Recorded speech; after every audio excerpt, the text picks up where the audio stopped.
You're listening to the Chelsea Zerna podcast, a podcast that inspires conscious leaders to live meaningful lives and to get in touch with the deepest parts of the human experience. My name's Chelsea Zerna, and I'm a women's empowerment coach with the mission of rewilding the feminine back into society. Each week, I have a conscious conversation with best-selling authors, inspiring leaders, and spiritual lightworkers who aren't afraid to step into the unknown and explore the greatest truths of life. Thanks for listening.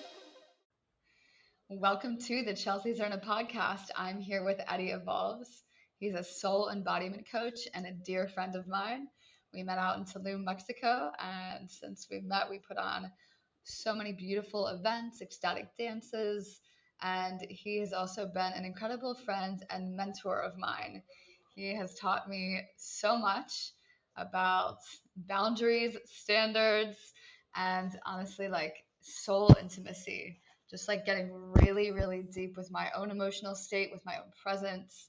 And I'm really, really excited to welcome him to the podcast today and share his wisdom with our beautiful community. Eddie, thank you for being here. Thank you so much for having me. This is a well-awaited conversation. I'm super excited to just see what unfolds here. Me too. And just like we do everything, I love that we came into this podcast with really no structure, a general topic, and just total presence. And right before we got on this podcast, we were about to hit record, and then I heard a little knock on my door, and that little knock turned into an entire maintenance crew walking in and then not having a place to go, and then just us feeling like the energy of like, wow, we were so excited, we got interrupted, and just like dropping into a meditation and just like really checking in with each other and getting really deep, like bringing us to the space where we thrive. I love that happened right before we got onto this, because it's almost like that's where we always meet each other, like in the depths and in like transmuting those shadows into like the greatest lessons. And like that's how I experience you. It's like the death and the rebirth, like Eddie evolves. And yeah, I'm excited to see where this goes too.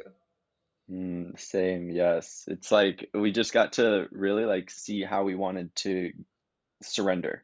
It's not a question of whether we have to surrender, but it was, were we gonna let this happen with ease, or were we gonna really hold on to thinking, oh, we need to start the podcast at this specific time in this specific spot, and like you're literally like sitting on the floor in your roommate's room to have to have peace and quiet while they were up there. Like, Mhm. Yeah, perfect example. totally. It's just like using whatever circumstances come up in our lives and like seeing what medicine is there. And for us, like the beauty of all this is like just being with what is and allowing it to be without trying to control and without trying to shift into the expectation that we had, which is something that both you and I feel like went on a full journey with in the last couple of years, and specifically like more recently. And I know you have like an incredible story, and I'm excited to kind of dive into that a little bit. But recently, you had some huge life lessons come up. You just had a birthday, a hmm rebirth, and yeah, I realized like how much that you've been moving through, specifically around your ecstatic evolution, and I was so inspired by the way that you handled that, and I would love to kind of like start there and kind of like Okay. dive into your story a bit, and yeah, and just share that, because I think it gives such a good taste of like who you are, what you're about, and just like honestly, it's not about what you do, but it's like about how you handle and who you be, and it's super powerful and transformative. Mm. You're referring to the retreat Yeah. piece, right? Okay. So, yeah, and we can touch on earlier parts of my story that even led me to here, because obviously you don't just start hosting retreats out of nowhere. Um, but so I was hosting my second paid retreat out in Tulum. My first one was also in Tulum, but prior to that, I had been doing retreats and immersions and workshops and stuff like that for a little over a couple years there. And this was one right before I left Tulum, actually. And it got to be the last week, and we had zero tickets sold for it. And I was getting in this place where I was like, because when I dreamed it up, and when I made the plan for myself of what it was going to look like with execution and marketing and filling up the spots and all of that, I had kind of visioned that maybe I would have like 50% or more of our spots sold by that final week. And we get to that final week and nothing was sold.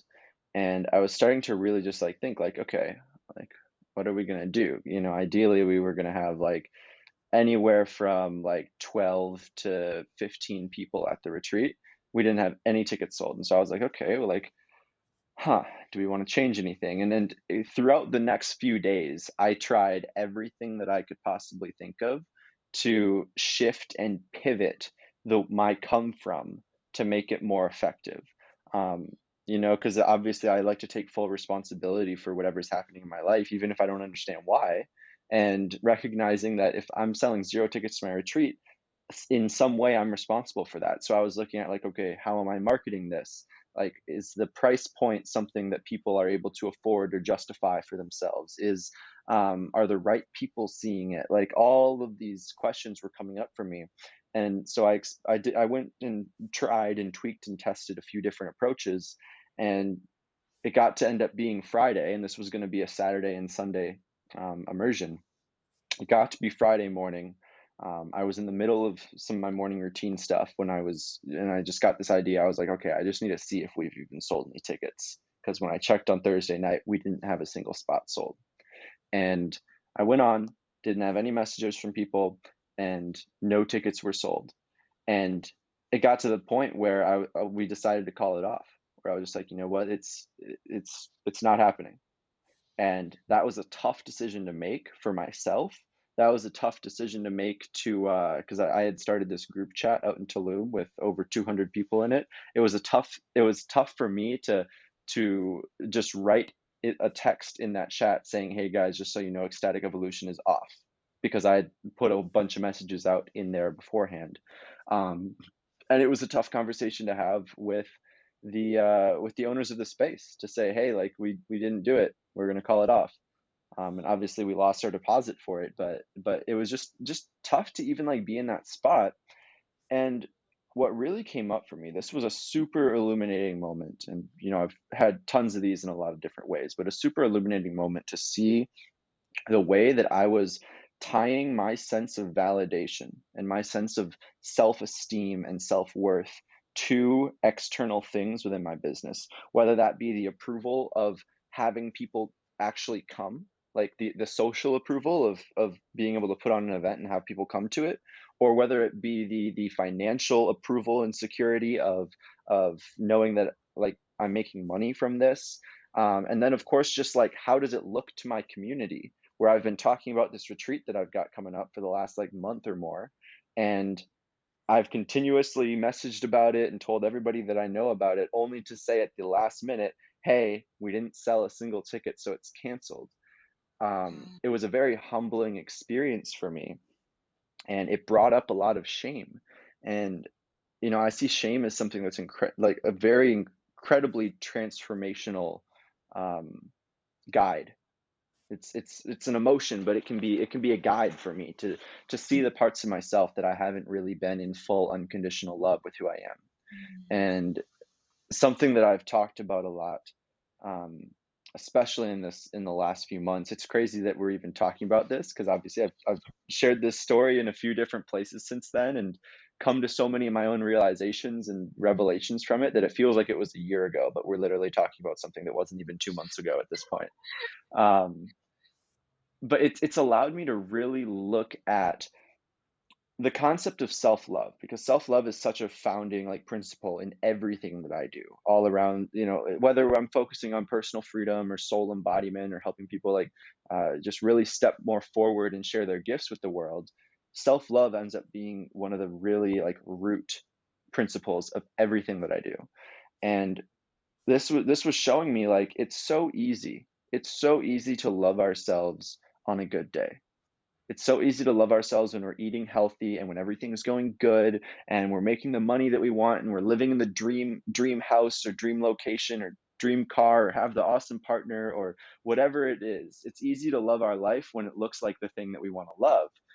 But then there's the real question, and the place that I found that self-love is most important to apply is, how are we showing up for loving ourselves at the bottom of it all? How are we showing up and loving ourselves when we experience what some would consider a failure or a Mhm. setback? How are we showing up and loving ourselves when we fall back into old patterns? How are we showing up and loving ourselves when nothing is going the way that we want it to go, or when we're not achieving in the way that we maybe used to achieve, right? And that has just been one of the most, it's a gold mine, right? These experiences are a gold mine, and this is why, earlier we were talking about surrender. I mean, I'm all for creating your reality and taking massive action and all that stuff, but um as much as my life has gone all so many different places into so many careers and parts of the world and things like that, it has required so much surrender because things haven't always gone the way that I wanted them to go. And I would be lying if I said that they did. But the gift in all of that has been finding why I needed to go through certain experiences. Like, I wouldn't be in this place talking about the true depths of self love had I not had an experience that allowed me to see parts of myself where I was actually attached to it.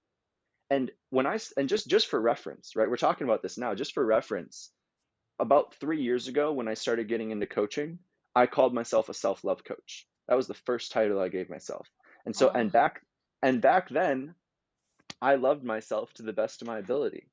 And it's been a peeling back of layers and layers and layers, um, over time. And there's been so many other examples, which I'm happy to share in my story going on in some other things. But um, yeah, it's been a very powerful lesson from that retreat experience, because it's allowing me to really just deconstruct everything. And obviously, it's not ideal, right? We don't always want our entire lives to have to crumble apart for us to sometimes see a thing or get the lesson from yeah. whatever it would have given us.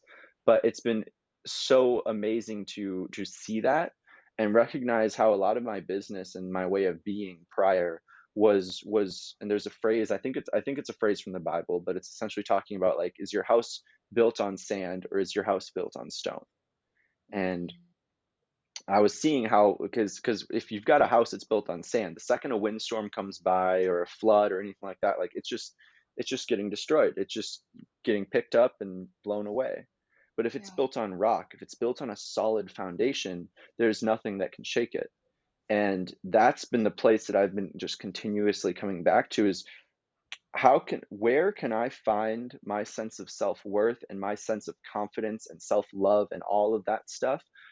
How can I have that built on rock so that no matter what happens in my life, whether I'm a millionaire or $1 million in debt going bankrupt, or whether I've got an amazing partner or just got rejected or cheated on or something like that, how can I find such sturdy, such a founded place of self-love that isn't going to change too much based on some of the external things in our life shifting around.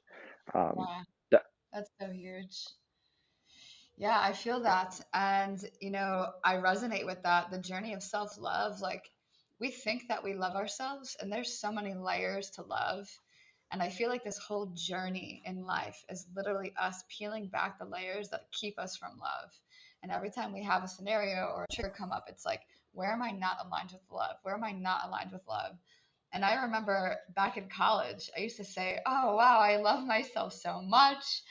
And it's so funny because we always think that we are at the place where we love ourselves. And obviously there's some times where we can admit that, okay, we're not in love right now. But I remember looking back and thinking, like, wow, I love myself. I don't think I need this self-love stuff. This was before I was a coach. I was like, I don't think I need that. Why is everyone talking about self-love so much? It felt like such an overused term that I almost rejected the term.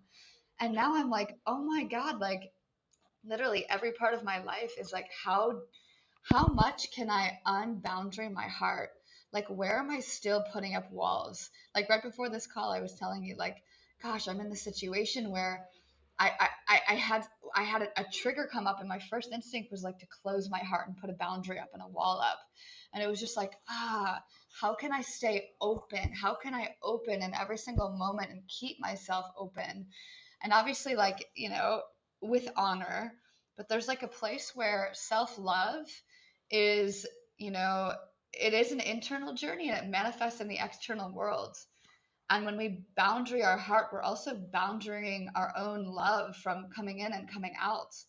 And I've been on that. I've been on a very similar journey. Obviously we all are, but for me, like this year has been a whole journey about how to remove the boundaries from my heart and all of these walls while still holding my agreements to myself, which has been such a difference in how I used to see things. And I know that on this on this podcast, one thing we wanted to talk about was boundaries, but I think there's a difference between having boundaries and standards for your life and having boundaries and standards around your heart, you know, and like Hmm. creating walls where nothing can get in, versus like softening the walls, softening the heart, and being like, how can I love myself deeper in this moment? How can I have more compassion? Mm. Hmm. It's all so related too, in so many ways, like you're saying about just like the boundaries or the walls we might build up in our hearts to protect us, right? We can then do the same things in our external world where we create these boundaries of, and I haven't, for example, had notifications on my phone in over a year, or about a year. It was like November.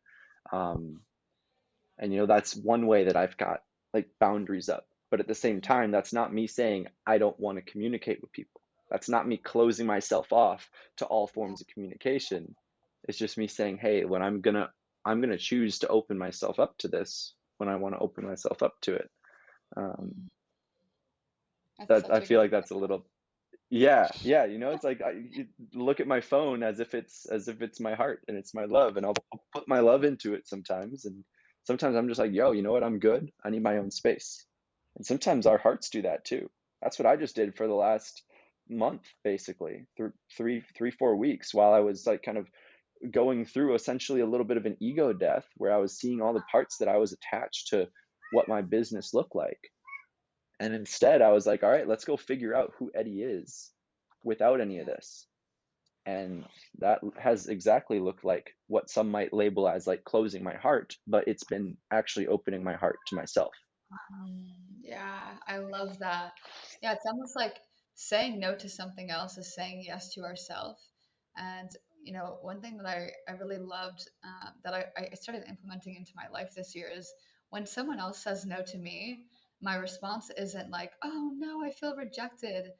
My response, I've been training myself to say, thank you for honoring yourself. Thank you for doing what you need to do. Thank you for taking care of yourself. And that's also been really healing because no is not a rejection. It's more of like, you're doing what's best for you. It has nothing to do with me. I'm like coming back into sovereignty and like reclaiming, like, yes, I am owning my full experience and so are they, which has been like really healing. I feel like, we kind of get in these states of like feeling rejected sometimes by the no, and like as you're like closing off, I felt that with you as well when you went into your cocoon. I felt that you were like, oh, she's going, he's kind of like, going back to his own heart, and not fully, I'll say, as available as you were when you were in Tulum, and like just recognizing that and not taking it personally and being like, everyone's on their own journey. And, yeah, I think that's super healthy to do that and go through these like different waves of connecting outwards versus connecting inwards. Yeah, and to the piece about just like saying no, you're hitting the nail on the head, where it's like when you're saying, first of all, like changing it from taking a no personally to being like, oh, this person's honoring themselves. Because prior to that, um, I'm going to make an assumption here. This is an assumption. I understand that some people may not have been brought up like this, but a lot of us are taught in our lives that if we love someone, or that it's nice to always just say yes to things. And we're not always taught that it can be polite to say no. Sometimes, and so sometimes when we end up saying yes to something that we really don't want to do, although we may be operating with this idea in our head that, oh, this is what a good boyfriend does, or a good business partner does, or a good whoever does. This is what a good person does. A good person would say yes to this. A good person would do this. As much as we might be saying that and operating and making our decisions from that place, unconsciously, we're repressing the part of ourselves that said, I actually didn't want to do that. And I don't want to be here right now. And now here I Mhm. am 3 hours later helping a friend move when I had work to do later today. And I'm resenting this whole activity because I didn't get my work done earlier. When it's like, whose fault Yes. is that? Is it your friend's fault for calling you and asking you to help them move? Or is it your fault for not honoring your boundaries and saying, "Hey, I've actually got some work that needs to take priority. Could I help you move later? Otherwise, I'm not available." And Mm. recognizing that me saying, "Hey, I'm not available to help you move because I've got a project that I'm working on," even though you might have helped me move before, even though you might have helped me with something the other day, right? Like it gets so like, Seriously. And it doesn't mean that you don't love me and you're not there for me. It means you don't have the capacity at the exact moment that we're requesting it. I yes. think that's the thing that's really important is to not take it personally and not to be like, this is what this means because they're not there to help me, especially if your love language is acts of service in this situation, right? I'm not there to help them move. Therefore, maybe they don't love me, which is Yep. totally an assumption. It's not the case. Yes. That's the thing. And when you were talking about, for example, the time when I kind of went MIA for a little bit. And I mean, I still don't have social media. I'm still not signed back in to Instagram, which I will probably in the next week or two, but I've actually really been enjoying life without it. Not to say I don't want to jump back on, but um I took time off Instagram and I took a lot of time just away from communicating with people. And I'm a big advocate for d- doing the work both personally and with community. The healing doesn't happen just with one or the other. There's definitely an aspect of like personal responsibility where we got to be able to hold ourselves through some tough times. And then there's also the aspect of community where like things can get a lot easier when we allow ourselves to also be held with our friends and just people that are willing to hold us in a place of love, regardless of what we look like or what we're doing. And I had, after this sort of cocoon that I was in for a while, I went into this sort of rebirth day retreat with myself. Just spending a few days juice cleansing, water fasting, really blocking out the rest of the world. This was like not even looking at like YouTube or watching TV or anything like that. This was really just diving into some of my own stuff. Um, and coming out of that, I set up a rebirth day party for myself on Zoom. And so I invited a bunch of friends from all over the world. Chelsea, you were one of them. And I set the intention to be celebrated because I realized, and this had been a theme for a little bit. It wasn't just in the last couple of weeks there, but I realized that there was a part of me that wasn't really fully allowing myself to be celebrated for who I am. And especially when people would come up to me, and it's even edgy for me to even like talk about this right now, but like people would like come up to me and um just even whether it's a small or a large, doesn't matter the like size, whether it's like, "Hey, I like your shirt," or whether it's, "Oh my god, that experience that you just put together changed my fucking life."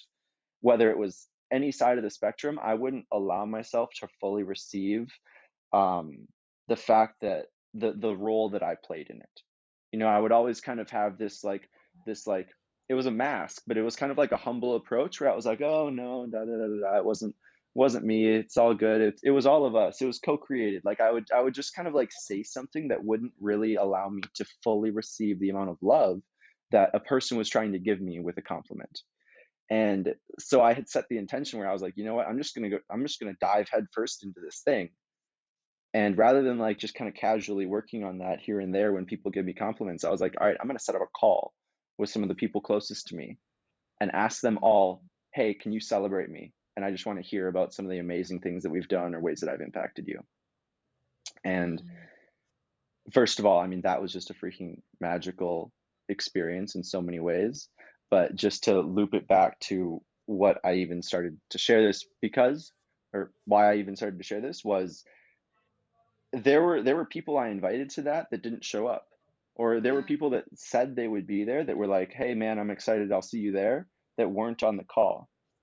And it would be super easy. And I mean, I was bullied growing up. I've dealt with like a lot of just like isolation and being excluded and like just kind of abandonment wounds and stuff like that. Given I've done a lot of work around that to even get to this point, but because of that healing, I was able to look at all this stuff and say, "Hey, just because this person didn't show up to my Zoom birthday party, that's all that means. That means that they didn't show up to my Zoom birthday party. That doesn't mean that they secretly hate me. That doesn't mean that they think I'm not important enough to show up for. That doesn't mean that they don't like me. Like all of this stuff, because those are sometimes the voices that we might try to make a meaning out of when something happens, when it's like, oh, that's not the case. And I've even had people reach out to me since then. They were like, "Oh my God, dude, I'm sorry. I just checked my texts a week later or something like that." They're like, "I just got to this message. Sorry I wasn't there. Sending my love." And like, I've receive it. I receive it nonetheless. That birthday party was actually a moment for me to really just like, as much as I had some awesome friends there, I was also receiving just kind of like the universe. Every single person was kind of an ambassador for the whole universal community of people that I've met around the world, where I actually just got to receive that because I knew that that was one person's example, but it was that example with a bunch of other people as well. And, I mean, love is something that transcends space and time. I Mhm. mean, some people may have experienced that, and if you haven't, I mean, just like think about maybe a dead relative, whether you've had a grandma die or something like that. You can think back to that memory right now, and if you really tap in, you can feel their love. You can feel your love for them and the experiences that you've had. You're doing that now, whereas what you're thinking about was a long time ago. And so when people were, this is something that goes into the past and future beyond what we can comprehend. And so when people reach out to me a week after my birthday and they're like, "Oh my God, so sorry I missed your birthday. Happy birthday." I'm like, "Yo, I'm receiving that happy birthday on my birthday." Because in that moment, I was just feeling everything. But that's a little bit of a Mhm. tangent, but just to the piece about like the boundaries, honoring my boundaries has been so fun because now I've stopped resenting people.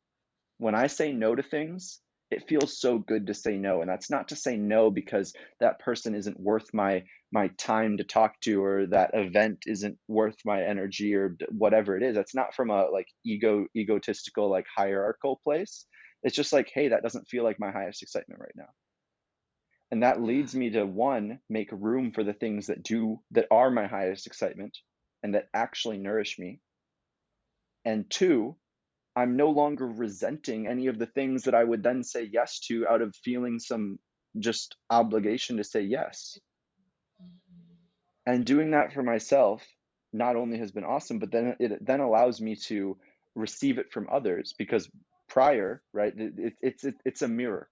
Our entire lives are freaking mirrors with this because prior to all of this, when I would always say yes to things out of obligation, if anyone would ever say no to me, what would I do? I would make a story up about that because of the story that I had about what I would do.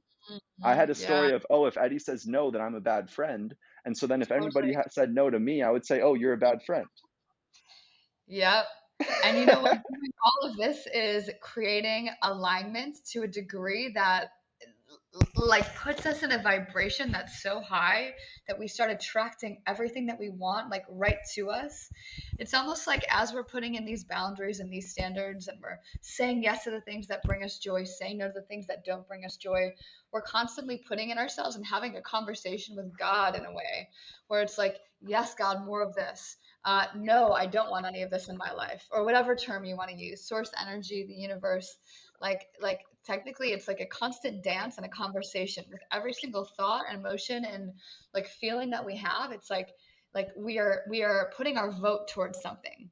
It's almost like we're in this like negotiation constantly, and like Hmm. as we're like in this dance and this conversation, we agree to something, and then we disagree to something else, and in those agreements and disagreements we're creating the thing that we're calling in next. Like even if we're not consciously doing it, our yeses and our nos are forming the, let's say, algorithm that will bring us more of that. Like Instagram does the exact same thing. It's wild. Like we like something, we say yes to it, it brings us more of that. We don't like something, oh, that's not going on the news feed. And it's like Hmm. the same thing. And when we like something on Instagram that we actually don't like, we start seeing more of that coming in. And we're like, why am I seeing all this stuff that I don't like show up on my newsfeed? Well, where are we doing that in our lives too, right? It's like we're saying yes and saying no to things that bring us joy. And then all of a sudden, like, yeah, like the universe can just like put us in an entirely different, I'll say, like,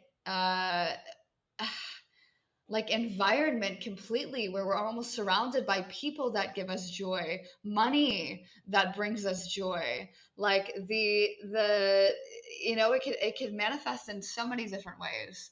And I've even noticed that, um in my own life recently, like as I had a friend come into town recently, and we decided to hold this event called the Empress Temple. And it's the first time that I've ever done anything like this. And she had done it a couple times in Bali, and you know, in Tulum, most people. This was my perception. Most people were willing to pay like, $10 to $30 for an event. That's pretty standard. She came into town and she said, let's host a $110 to $220 event. I was like, what? That's like, what do you mean? Like, people in Tulum don't do that. And she's like, well, who's people? Like, what people? What do you mean? This is Tulum. People are coming in from all over the world. And I literally had to break down my thought pattern to be like, yes, like, you're right. Let's do this.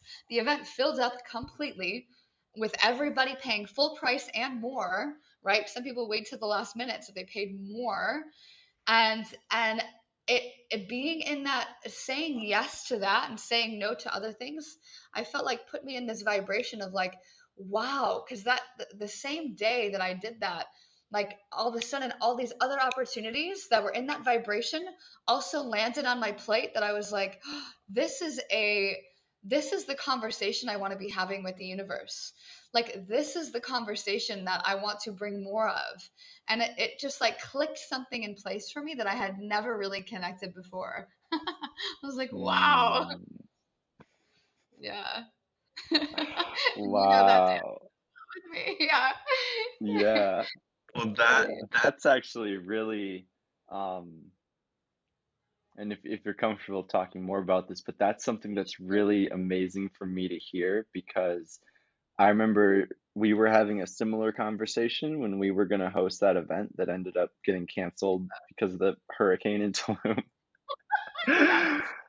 Um, but yeah, Yeah. like that's beautiful to hear that you have now you've got something there and you were able to experience the breaking away from the story, right? Yeah. Because it's so easy to get caught up in those just subtle stories around thinking that the way that another person sees the world is the actual way that it is. Totally.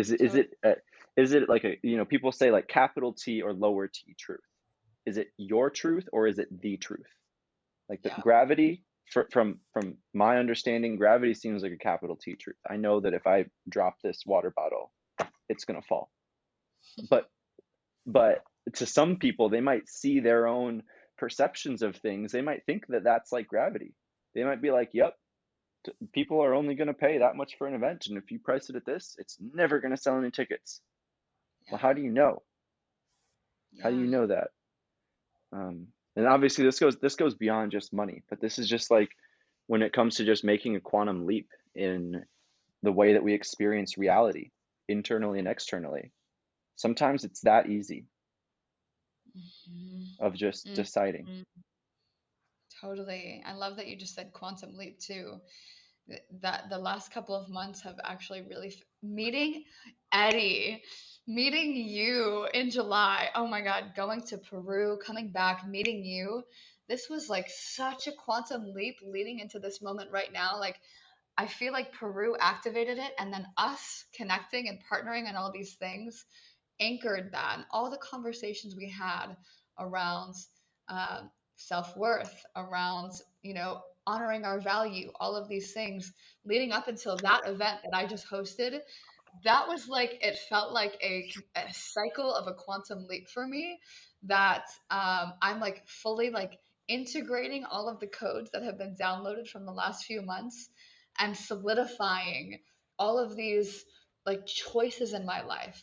Like, even I'm about to like move into a new house, and there's like a choice in that. It's like, yes, I could pay, $500 for this like okay place, but if I pay double that, $1,000, I can create so much more of an opportunity. And it's just a simple mindset shift. And it's also like part of the quantum leap. It's like saying yes to myself, investing in myself. uh, I think it's really important, and I think it goes along with the boundaries and honoring ourselves, like saying yes to the things that we want to say yes to, and not just the things that we think we should say yes to. Right? Like, oh, I should say yes to something potentially that's a little bit more cost effective because it'll save me here and there, and yeah, I think previously my mindset was, don't spend money that you don't have. That makes sense. And that is definitely the mentality. Like, still, I'm not saying don't do that. And the addition is, when you do have it and you're saying no, you're actually also saying no to something beyond just that thing. It's like you're saying no to the vibration of what that thing holds. Like, when we have that capacity to actually do something and we say no, we're not stepping into the quantum leap. We're actually rejecting the quantum leap in a way. Like, our heart isn't opening. We're saying, no, I'm not worthy of this. And even though it's available, we're not actually saying yes to it. And that's a conversation with the universe in that moment. It's like, I just didn't like a post that I should have liked on Instagram. Yep. Okay, that's not coming back in the algorithm has shifted. Yeah, yeah, yes to all of that. Like, I wish if I was a listener right now, I would just like skip back like 3 minutes and listen to everything that we just said. But not because I don't, not because I didn't catch it, but because everything in there, I like, and I honestly enjoy listening back to podcasts sometimes. Like, Mhm. like it's enjoyable to make the connections again. Um, but this brings me back. There was a moment when we were in Tulum, and Tulum is such a perfect example of this because there's so much going on. Like, at Yeah. any given moment, like if you're in any sort of like quote unquote like conscious or like spiritual community, at any given moment, there are probably 5 events happening at different parts in the town that you could be at, whether it's a yoga class, whether it's an ecstatic dance or a cacao ceremony or a sound healing or a talk on regenerative community stuff or saving the earth, or like literally so many freaking things happening that, especially as facilitators, like I was getting invites to facilitate at so many different things, Yeah. right? Like there were so many opportunities, and I said no to a certain number of them because it's like at a certain point, what we say yes to means we say no to everything else. And so we get to be Mhm. more discerning of making sure that what we're making space for is the fuck yes. And Totally. but just to the concept of like that quantum leap, especially with the stuff you were talking about with the house, where you're like, oh, I could get a spot for 500 a month, but a spot for 1,000 would let me do this, right? And Mhm. that's the same conversation that I was kind of having. I had my own studio apartment in Tulum, and I was paying, it was basically $1,000, and it got to be at the point where it's like this was just a space that I could be at. They actually had a limit to the amount of people that you could have over, so I could only have like maybe like 3 or 4 people over aside from myself, and plus I had like a small studio apartment. And there was a part where I was kind of going through some like money challenges and things like that, where I was like, okay, like I want to get a new spot, but how much can I pay, and da da da da. And there was this epiphany I had one night. Now I didn't end up doing this, but we were at this home called that we called the Sanctuary, that we would host lots of different events at. I had rented it out to host a few retreats. That's where I did my first ecstatic evolution. I did a one-on-one immersion with one of my clients there. Like, It was a very, very nice spot out in the middle of the jungle with a private cenote, which a cenote is kind of like an underwater cave or an underground cave slash freshwater system. There's tons of them in Mexico. Very beautiful things. But it had a private cenote, amazing house, just out in the middle of the jungle. And they were asking, it was just a little over $5,000 a month. And we hosted an event there. You were a part of that, and our friend David was a part of that. And Mhm. the way that event went was just so amazing, so magical, so nourishing, so fun. And we were doing this donation based. We weren't even doing it as something to make money. We were just like, hey, let's invite a bunch of our friends to this thing. If anyone wants to donate, they can donate. But the more I looked at it, I was like, okay, I could potentially rent this house out. And if I just had one event here every single week that we went all out for, as long as we could bring in a certain amount every week, I mean, I kind of did the math. I think we had like 35 or 40 people there, and $5,000 a month essentially breaks down to 1,200 a week. And so it's like I was thinking, okay, if you can make 1,200 from an event, that covers rent. That's just the rent, right? That's obviously a person has their own life expenses, but I was starting to break it down, and I was like, wait, this would actually be really easy. So, and that was a huge breakthrough for me, where I got to experience a shift from thinking like, oh, I'm spending $1,000 or 1,500 or $2,000 on rent, whereas all of a sudden, when I can get into a whole different place that opens up a whole bunch of different opportunities, everything else becomes easier there. Because at my $1,000 a month apartment, I couldn't host big events there. I didn't even have a couch. I just had a king size bed for myself and then a spot with my desk in my kitchen. So I couldn't even like, whereas when you start getting into different spaces, other opportunities open up to you. And so sometimes I've noticed the world just really tends to work like that, whether it's with investing in a new space that allows me to experience myself differently, or whether it's in investing in like a coaching program, or eating healthier foods, or just making certain decisions can open us up to experience other things, right? Like something I was talking about earlier was fasting, right? And I don't fast just for like to have a healthy body or to go a few days without food. I mean, I'm a pretty skinny guy. I don't need to fast to lose weight or anything like that. But the reason I fast is because what that does is that helps me access a certain state of consciousness that helps me see everything from a less emotional place. I mean, humans are we're all to a certain extent almost addicted to food. And if there's anybody that hasn't ever gone 2 or 3 days without eating and just drinking water, give it a try and then just notice how much you start to think about food. Um, but I've noticed that by letting sometimes those things go, it helps me really connect with a version of myself that isn't so swayed by emotions and stimuluses and things like that. Um, so I share that just because we're kind of on that concept of the quantum leap. It's like Yeah. we can jump into a whole different reality, a whole different version of ourselves, whether it be an identity of who we are or a thing that we think we're worthy of or capable of doing, just very, very quickly, instantly, actually, but Yeah. with Yeah. very subtle changes on a moment to moment basis. Yeah. And one thing that I kind of want to bring to the table is I feel that our environment is really important to this process because we're really lucky in that we chose Tulum, which is like a spiritual hub. It's like an incubation for events and ideas and opportunities and people. And in any moment, we could meet someone in the street that could lead us to somewhere else, to collaborate here, to collaborate there. You get asked to speak 5 times a week, you get to host events. And, I'm noticing that when I lived in Atlanta, and not to, I loved Atlanta. It was such a beautiful place, exactly what I needed in the time that I was there. But I didn't have that.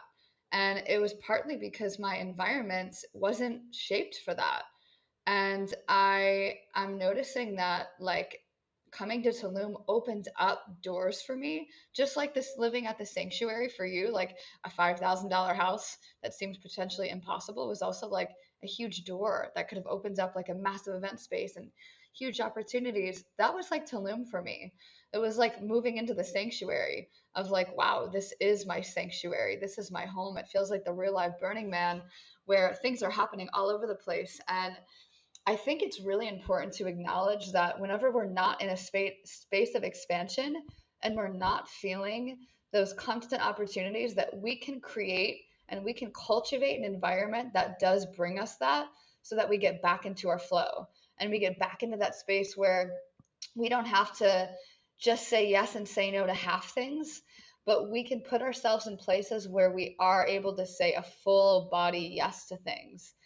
And yeah, I think that in Atlanta, I didn't know what it felt like to say a full body yes to things very often, because it was very rare that I got that excited about something, because it didn't, the opportunity, like for what I was doing with my life, it wasn't the like incubation place. It wasn't like a hub for that.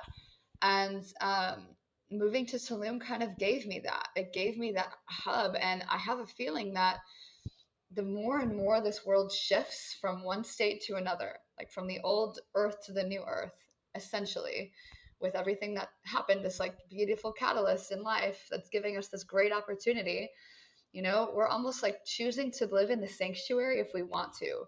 And we have like different hubs all over the world that are these mini sanctuaries, right? We've got like Lake Atilan, Guatemala. We've got like Pisac, Peru. We've got like, Costa Rica, all over the place. We've got like Tulum, Mexico, Bali, all these like hubs that are getting bigger and spreading out more, to the point where we're actually creating mini earths, mini sanctuaries in all these different places of the world that we get to choose. And even in the United States, in Austin, Texas, huge right now, specifically. And I think that our environment is like where we're planted, we grow, and we have to really get real with where we're being planted, Mhm. because those opportunities are crucial. Like saying yes to things that give us joy only comes when we are around things we want to say yes to. Yeah, and this I actually had something just come up towards the end of while you were sharing that. I remember right before, because I'm in Minnesota right now, which is actually where I grew up, and I remember prior to leaving Tulum, or sometime when I was talking to you before I got back here, you were like, "Oh, you could just host some events in Minnesota or something like that." And I remember saying, here's a perfect example of what we were just talking about earlier. I remember saying, I was like, "Oh yeah, there's not much conscious community in Minnesota. Like, nah, it's not going to happen." And I was like, "Yeah, I've looked." I gave my reasons, my excuses. I was like, "Yeah, I've looked before. People aren't into it. Nobody wants to do some ecstatic dancing. No one wants to do this, da da da da da." Well, one thing led to another, and since I got out here, I've connected with community that has actually been here the whole time, that for a long period of my life was a huge reason that I was traveling, where I was just like, I just want to meet more quote unquote conscious people, because there's none of them in Minnesota, was my story, right? Just like how people would say, "Oh, people can only pay for a $10 or $30 event in this town," right? Then all of a sudden you break that. For my story, it was, oh, there isn't much conscious community here. Well, all of a sudden, since I got back here, I ended up going to a certain class and finding some people, and I found this space where events of this same nature have been happening. And just we finalized it like 2 days ago. I have my first event happening out here, where I'm doing a whole ecstatic dance and expression thing. I'm calling it ecstatic expression, and that's literally happening, and we've got a whole community of people that are ready to come to it. And That's amazing. that wouldn't have even happened, like, the whether it be, well, one, I mean, the event hasn't happened yet, but like me connecting with this community and then actually feeling a call to put something together, none of that would have happened if I wasn't open to being wrong about the way that I saw Minnesota.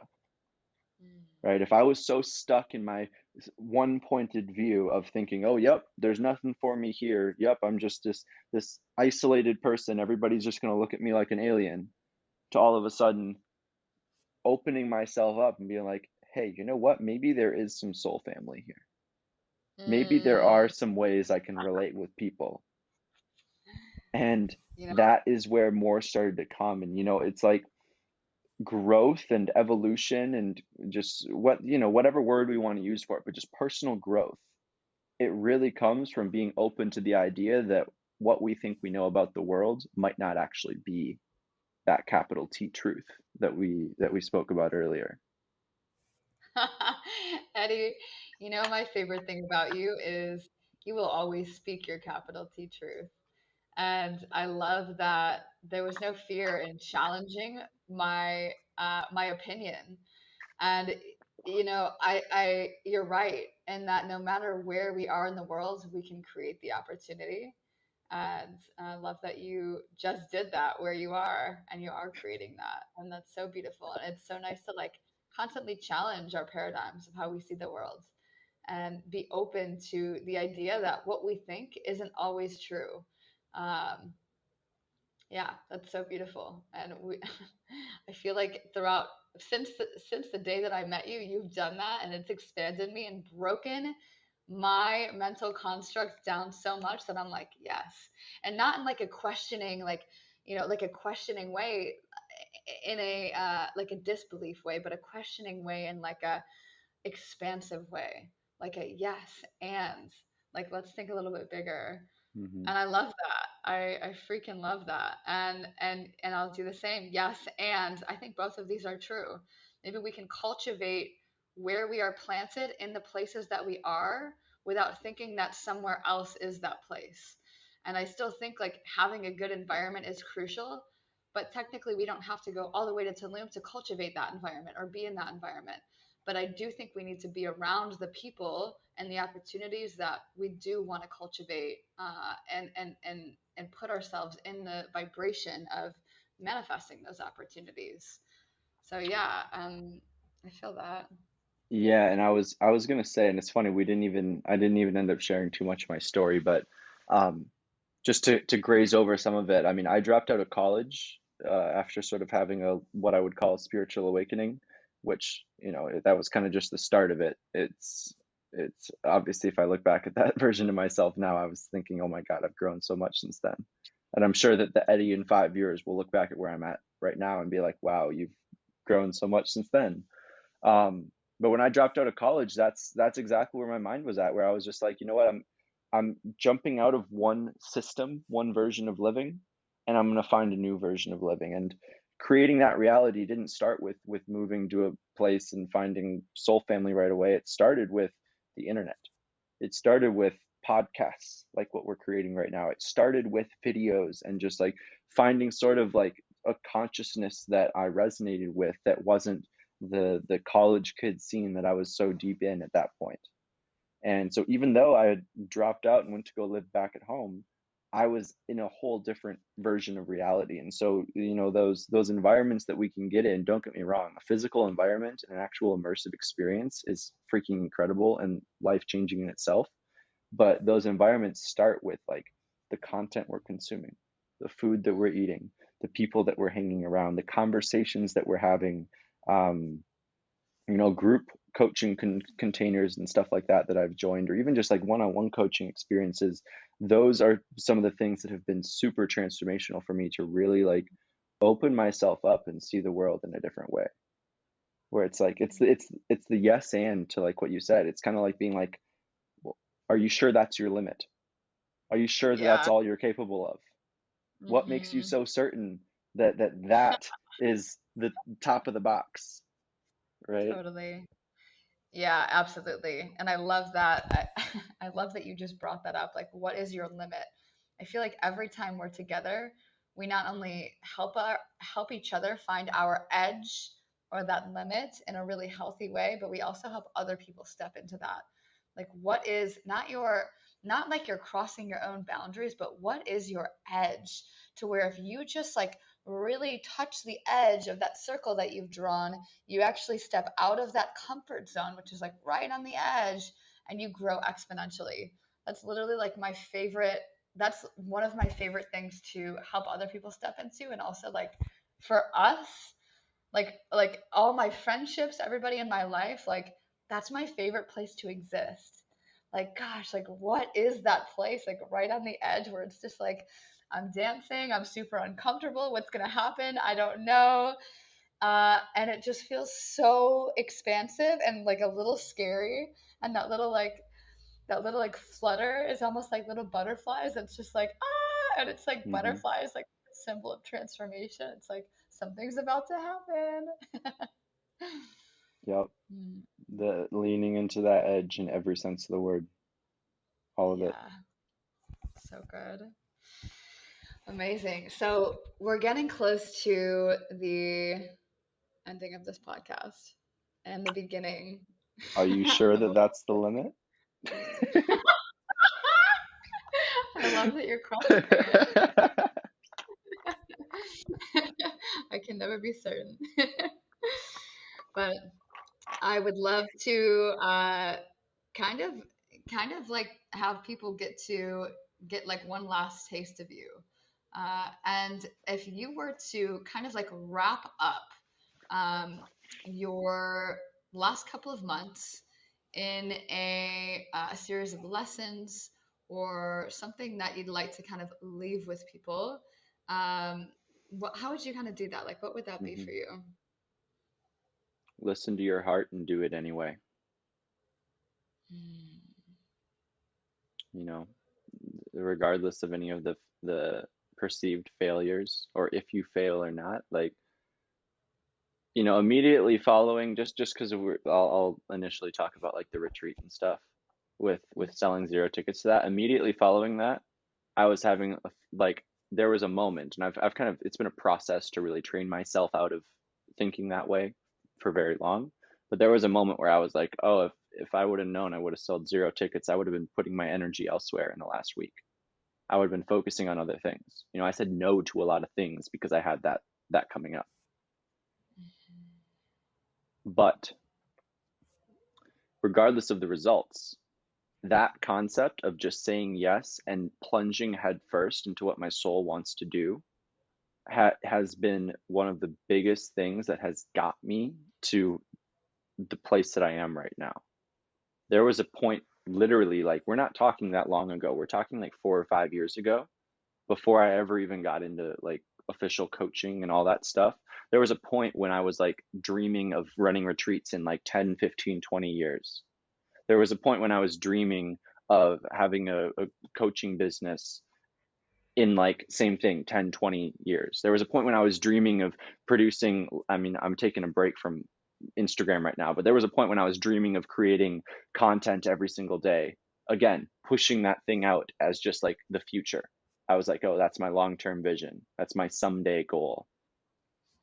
But it's been by just saying, you know what, I'm going to do my best right now, even if it's the best that I can, even if it's not the fullness of what I know it can be. As long as I'm just doing my best, I'm just going to keep practicing, keep chipping away, keep growing.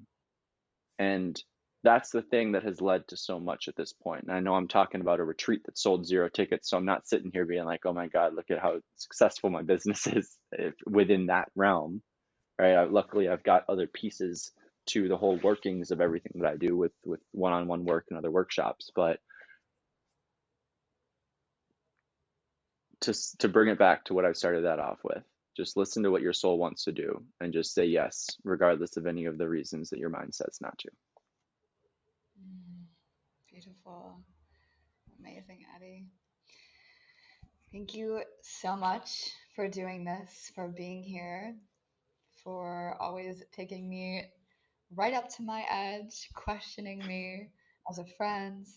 And yeah, thank you for also bringing your codes and your downloads here into this podcast to share with all the listeners of the Chelsea Zona podcast, anybody who could come across this podcast, even in this time period, and maybe in like 10 years, let's say that this podcast is still around, like coming back to this podcast and being like, do you remember when we did that?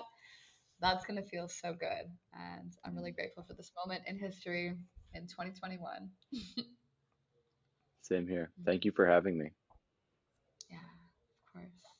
And if people want to find you, how can they find you? Well, like I said, I'm taking a break from Instagram right now, but Instagram is generally the best place.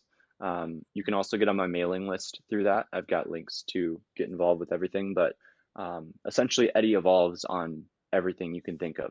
My website's currently under construction, which is eddieevolves.com. But whether it's Instagram, Facebook, YouTube, any of that, just type in Eddie Evolves, and I would love to get connected, especially through Instagram. Just shoot me a direct message.